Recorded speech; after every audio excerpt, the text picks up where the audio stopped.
Kenalkan, nama saya Sandro George Tunggal. Di sini saya akan presentasikan hasil saya. Yang pertama adalah syarat membangun PT atau perseroan terbatas. Didirikan setidaknya oleh 2 orang atau lebih yang disahkan akta notaris dalam bahasa Indonesia. Pengurus di dalamnya minimal ada 1 komisaris dan juga 1 direktur. Bagi PT lokal ataupun PMDN, nama PT tidak boleh lebih dari 3 suku kata dan tidak mengandung kata atau istilah asing. Pemegang sahamnya yang ada wajib mengambil bagian atas perusahaan.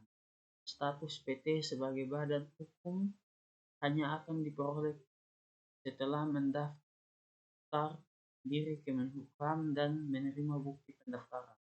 Apabila pendiri PT berstatus suami istri tetapi belum mempunyai perjanjian nikah, maka penambahan 1 orang untuk dijadikan pemegang. Yang berikut ada syarat membangun TV atau Commander Verenschap. Yang pertama, minimal 2 sekutu. TV harus beranggotakan minimal 2 sekutu, yaitu sekutu aktif dan sekutu pasif. Yang kedua adalah persetujuan dari semua sekutu. Semua sekutu harus menyetujui dan menandatangani akta pendirian TV. Yang ketiga ada akta pendirian notaris. Pendirian TV dilakukan dengan pembuatan akta pendirian oleh notaris. Izin dari instansi terkait. Beberapa bidang usaha tertentu memerlukan izin dari instansi terkait seperti Kementerian Hukum dan Hak Asasi Manusia. Yang berikut adalah cara membangun usaha dagang.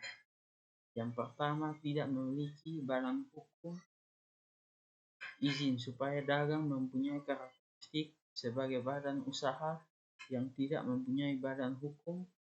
Oleh karena itu, pemilik UD tidak perlu melakukan pemisahan harta kekayaan pribadi dengan usaha. Segala hak dan kewajiban UD berada sepenuhnya di tangan pemilik usaha. Yang berikut, kepemilikan modal berasal dari 1 orang pemilik. Proses pendirian izin usaha dagang sangat sederhana. Kamu dapat melakukannya sendiri tanpa perlu mengajak orang lain. Selanjutnya, modal usaha berasal dari 1 orang. Dengan begitu, UD sepenuhnya menjadi kepemilikan 1 orang pemilik modal secara utuh. Yang berikut, tingkat kepunahan modal yang relatif kecil. UD merupakan badan usaha yang relatif kecil. Oleh karena itu, kamu tak perlu menyediakan modal yang terlalu besar dalam proses pendiriannya. Dengan begitu, kamu tidak akan mengalami kesulitan dalam mengumpulkan modal usaha awal.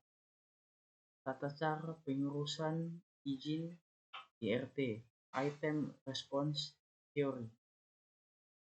Pertama, persiapan dokumen. Sebelum memulai proses pengurusan izin IRT, pastikan telah menyiapkan dokumen-dokumen sebagai syarat.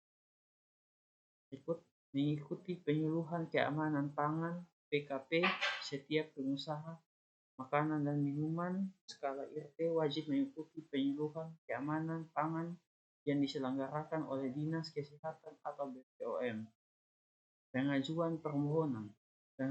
Pengusaha harus mengajukan permohonan izin IRT ke Balai POM setempat dengan membawa sebuah dokumen yang telah disiapkan. Pemeriksaan lokasi dan produk. Petugas dari Balai POM akan melakukan inspeksi ke lokasi usaha untuk memverifikasi kelayakan tempat produksi dan memeriksa kepatuhan terhadap standar kebersihan dan sanitasi. Sekian presentasi saya dan terima kasih.